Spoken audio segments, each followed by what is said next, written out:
Ayo. Motor kena. Begitu kau belikan narkoba macam dua. Yang maling motor kemarin, Pak. Kenapa, Pak? Kalau ini termasuk nah. Video penangkapan pencuri sepeda motor di Palembang, incar motor parkir. Unit Pidum dan Rekap 134 Satreskrim Polrestabes Palembang menangkap 2 tersangka pencurian sepeda motor. Kedua tersangka yakni Olive Saputra alias Apek warga Jalan R. Sukamto dan Firman, warga Sekip.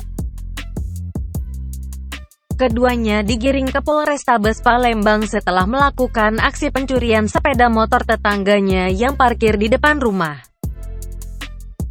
Motor korban diketahui merek Yamaha Vixion BG 5591 ZV yang hilang pada tanggal 25 Januari tahun 2022 lalu sekitar pukul 6 waktu Indonesia Barat. Kasat Reskrim Polrestabes Palembang Kompol Tri Wahyudi mengatakan, kedua tersangka ini selalu beraksi berdua. Sasarannya sepeda motor yang terparkir dan pemiliknya lengah.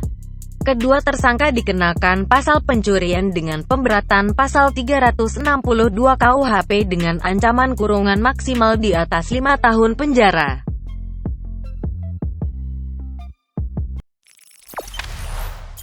Jangan lupa subscribe, share, komen, dan like ya!